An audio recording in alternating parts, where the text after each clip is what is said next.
Carga Guaraní, señores, se mete con todo. La pelota va sobre la punta izquierda para Miers. Allí Ovidio, el recorte, apunta, le pega. ¡Golazo! ¡Gol!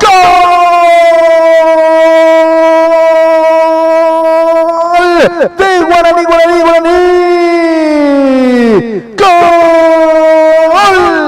De Guaraní, señores. Apareció el número 10. Hablamos de Ovidio Miers. ¡Qué golazo, señores! El arquero Claudio Romani, que estaba tapando todas. Esta fue imposible, francamente. La pelota se clavó en el ángulo izquierdo. Arriba Guaraní, Guaraní 1, Trinidense 0, Julio. Ahora un asesoramiento Para la presencia del futbolista Maidana, va cargando Guaraní, señores, mete el pase arriba, carga el indio, se mete con todo, allí está en el área, corre, ganó bien, mete con todo, cuidado, está el gol, viene el pase al medio, está, gol, gol